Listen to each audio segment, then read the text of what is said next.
For today, we have Jendrik, representative of Germany on Eurovision 2021. Hello, Jendrik, how are you?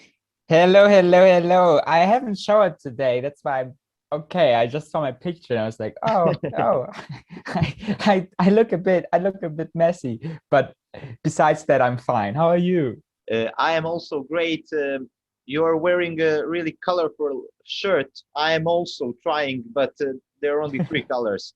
Uh, so, can you tell us something more about your preparations for Eurovision? It's like in 10 days. So, how do you feel? Yes, of course. I'm actually trying to rehearse every evening at the moment. I could not rehearse yesterday, but I rehearsed the day before that, just to stay in the trainings, just to like, because it's a lot of text and a lot of movement, and so that I don't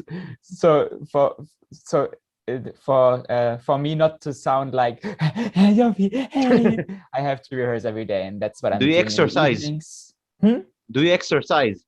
Yeah, I'm rehearsing the song. Like every evening, I try to drive to the dance studio and rehearse the song, and just do it a couple of times, like 5, 6, 7, 8 times through in a row, just to get my breath training on. That's not what you say, but I don't care. And yeah, that's actually the most preparation I'm doing right now. All the other stuff like interviews and so is like I'm doing next to it, but that's what I'm focusing on right now. Can you tell us something more about your trip to Rotterdam? How were you selected for Eurovision? It was like a big jury panel. You had on your Instagram account series of your trip to Rotterdam. But can you explain us like in short lines? Yes, well, I tried to apply for the Eurovision Song Contest, but I couldn't because I wasn't popular in any way. So I did those little those TikTok videos, Instagram Yeah. videos, in which I said, "Hey, I want to go to the Eurovision Song Contest," and only because of them, they contacted me and were like, "Oh, that looks kind of funny what you're doing. Can we listen to your song?" And so I sent them my song, and they said, "Okay, we want to take it into our consideration, to take it into the pot of songs." And then those two juries, like 20 experts and 100 Eurovision watchers from Germany, they decided on the song. So that every round I got further and further, and at the end they decided on my song, which was so crazy because it's a bit too bright, isn't it? That's better. No, it's not better. That's better now. I feel comfortable. Okay. I was like, oh, something is disturbing me, and yeah, and then they chose me, and this is why I'm going to the Rotterdam now. Can you tell us, will you have to do some isolation maybe or before trip? We are asked to be 5 days in isolation before going to Rotterdam, as some of my crews are working, and I have to do a corona test, and it won't be possible, but most of the times that it's possible, we will stay at home. Yeah. So, but it's not a rule. It's just like we are asked kindly to do it. So we're trying our best to stay in isolation for those 5 days. You have a backup performance. I hope that you will not have to use it, but will you change something to real stage? Yes, we changed after shooting the backup video. We changed a lot actually. We changed the whole background, so there's a big difference. So will you tease us with something, or will we have to keep and watch on 22nd of May? Yeah, I have to watch it. That's smart. Jendrik, can you tell us something more about your passion for ukulele, something that's definitely became your trademark, and Euro fans really recognize you for that? Oh, thank you. How you mean how did I come to the ukulele? Or yeah, I but it's actually quite a funny story because it was like the first ukulele I played was my sister's ukulele. She wanted one for her birthday, so she got one for her birthday, and I took it away from her. That's simple. Like, Quite simple. she never started learning it because from the first day I took it and I played on it and I just fell in love with She it. couldn't reach it because it was always with you. Yeah, exactly. I just took it, and I really annoyed my family the first weeks. They were like, "Oh, Jendrik, can you please stop playing this?" But I just, seriously just loved it. I fell in love with that instrument instantly, and my sister has never seen it since. And speaking about your voice, something that people maybe don't know is that your voice will be heard twice on Eurovision stage because you have sent your for Icelandic entry. You're one of I'm in the choir. in the Maybe. choir. Yeah. Yeah. So what if they win? Will you feel like a winner as well? I will be part of it. Of course, maybe not, because I don't think he, like, you can't even hear me. I don't think he put everybody in there. But yeah, I tried it, and maybe I'm part of the song, maybe not. We will see. Do you have some favorites from this year's Eurovision? I do have favorites, but I don't think it's fair to say who they are. So For the others, just imagine you're going to the competition and you have one favorite and then the other one is not your favorite, and you're like, oh my god, I loved you, and I loved, like, that's not nice. So I'm not telling. Let's speak about one very important topic, which is actual for this Eurovision season. Your song "I Don't Feel Hate" is funny and everything, but it brings important message.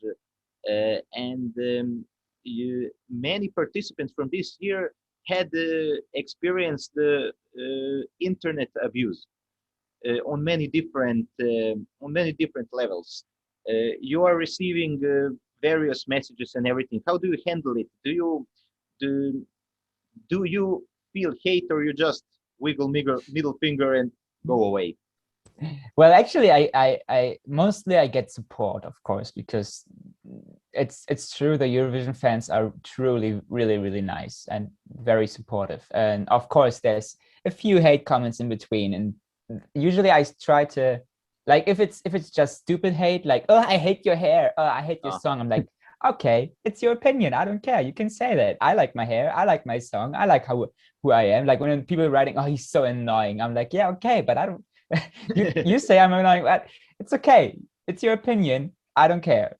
And if it's something, if they are really hurt, if they say, you really disrespect me, and I tried, or they are really, like, they really hate me for some reason, I try to talk to them and say, hey, what's the reason, like, what did I do? Because I think, because that's the message of the song. You shouldn't hate back. You shouldn't say, you show your middle finger, I'm showing it back because you're a bitch. No, you should say, okay, wait, you're showing me your middle finger, what did I do to you? Can you tell me? Because I honestly don't know, and I want to prove myself. And if they have reasons, I can agree. And if they don't have reasons, I say, well, try to see from my perspective. And it works. It works. Like last week, there was this one guy. I mean, I don't know if you saw it. He was really really offended. Or actually, it went viral on the Eurovision groups.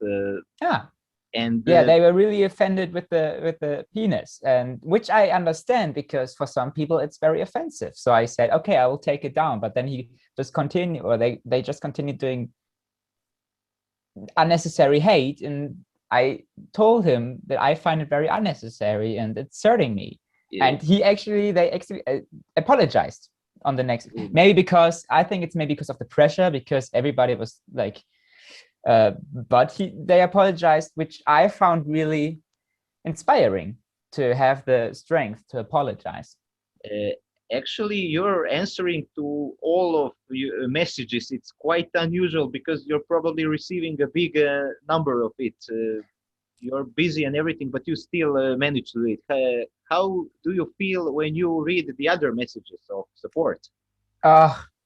They are so lovely. Like, I could cry, seriously. There's so many, and they're so long, and this is like people saying the most lovely things, and how how my song inspires them or how my song changed them, which is like what I wrote the song for as a reminder for myself, but it's so nice to see that it actually does what it's supposed to do to make people happy. People are identifying with it. It's just such a nice thing to see, and seriously, and I try to answer all the messages, but right now I have like sometimes today in the morning I try to go through many of them, but there's still over 99 requests, and I haven't I try to get to them, but it will take the time.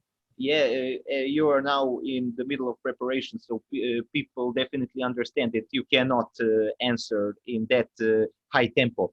Okay, you will perform on Eurovision on 22nd of May, and what will we have from you after Eurovision? Will you do you have some plans, some new songs maybe, or anything else? Yeah, well, I want to bring out more for my music. I actually have a new plan now. You're the first one I'm telling, because I wrote in the time in this journey from the Eurovision Song Contest, I actually wrote new songs, and they are from different parts of this whole journey, like from the beginning and now in between. And I wrote each song in this time, and I'm planning on trying to record those songs, because right now they are the most recent songs and they feel the most closest songs, just because they are part of this journey, you know, and they are part of this Eurovision Song Contest journey. So I'm trying to put out that journey, but it's a question of money actually, because I just need the money to produce them, but they are so lovely, the songs. I really want to produce them now. Well, I really hope that people will recognize you on Eurovision, and that you will have significant funds to make it, because definitely you will have a totally new fan base from all around Europe and the world, maybe. Thank you. Dear Jendrik, thanks a lot for this wonderful talk. I wish you all the best in Rotterdam. I think that you are actually a dark horse there, who can make a result when nobody expects. And who knows, what will you do if you win Eurovision? What is going to be the first thing that you will do? I will do the same exact thing that I would be doing if I don't. Just trying to reach my next goal, just trying to reach my dreams. I mean, it would be easier if I became first, just because then I probably get the money to record those songs, but it would be the same.